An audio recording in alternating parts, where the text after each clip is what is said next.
The first time I saw him, it was on one of those rare quiet days. The kind you don't forget because nothing felt wrong yet. The sky was blue, the air warm. But something about him felt familiar, like I had known him in another life. I don't know why, but I couldn't stop looking. When I was little, I wanted to be a soldier, just like my mother. She told me she became one to protect people, to make the world safer. I used to imagine myself in a uniform, standing tall like her. But then, she never came home. And with her gone, that dream, it felt meaningless. I saw what soldiers could do to innocent people, how they could take everything from you in a moment. My hope disappeared. I had no one left. But I still went to school every day, even when the classrooms grew emptier and quieter. I told myself it was better than sitting alone at home. The war crept into everything. Fewer students, fewer teachers, less laughter. Every week, another seat stayed empty. And every day, I cried a little more when someone I cared about was gone.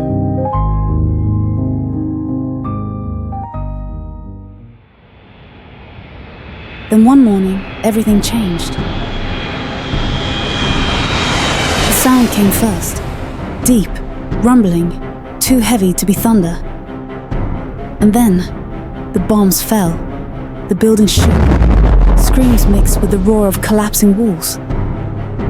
I remember heat, dust, and then nothing.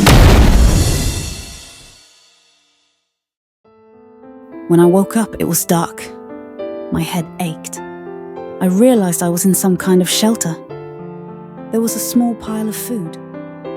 Whoever left it was gone. I stayed there until the noise above stopped, then walked home. The house was just as I had left it, except quieter. My mother's photos were still on the wall, her smile frozen in time. That night, I lay on her bed. The blankets smelled like dust, but somehow, I felt warm.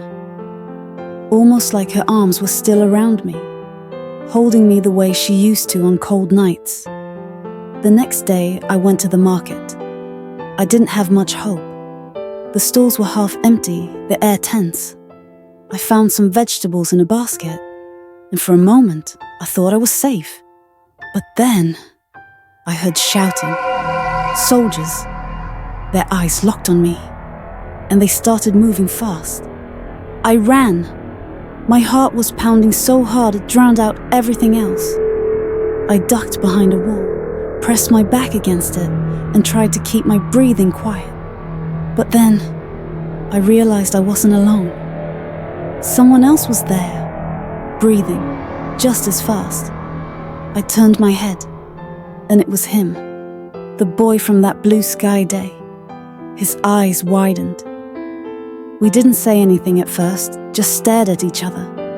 Then without a word, he grabbed my hand and led me through the back streets until we reached my door. That was the first time I felt safe in weeks. The next morning he came back, holding vegetables, bread, and a shy smile. We started talking. At first, it was small things. The weather, the town, what we remembered from before the war. But little by little, I learned his laugh, his silences, the way his eyes lit up when he talked about his family. And I think he learned the same about me. We spent days like that, walking in fields, sitting by the river, watching the sun disappear behind the hills. For a while, I almost forgot there was a war. But war never really forgets you.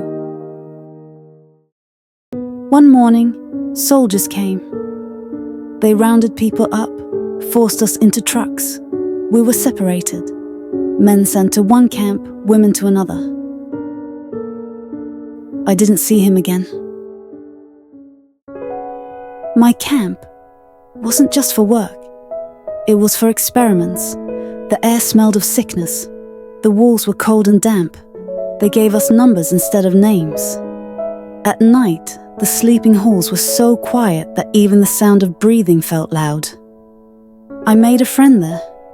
She was my age, maybe even younger.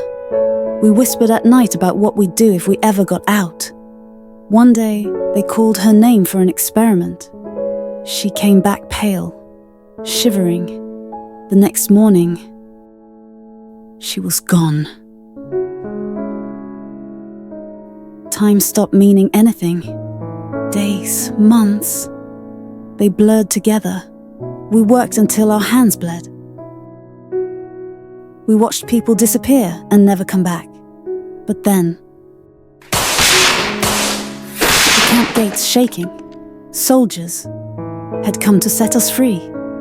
In the chaos I ran, and through the smoke, I thought I saw him. In uniform. His face was the same, even if his eyes looked older. My feet froze. But the gunfire was too close. I had to keep running. Later, they told me the men's camp had burned, that no one survived. But I didn't believe them. I couldn't, because I knew I had seen him. Years passed. I kept looking, even when people told me to stop. Then, on a rainy afternoon, I saw him standing in the street. His hair was shorter, his clothes heavy with rain. But when he turned, it was him. I didn't think. I just ran. And when he caught me in his arms, I didn't care about the rain, or the years, or the war. We just held on to each other, as if letting go would make it all happen again. He told me he thought about escaping, but they always caught him. Still, he never forgot me. Not once. I didn't want to lose him again, so I joined the army too. Not to destroy, but to protect, like my mother once did. And sometimes, when the rain clears, the sky is still blue.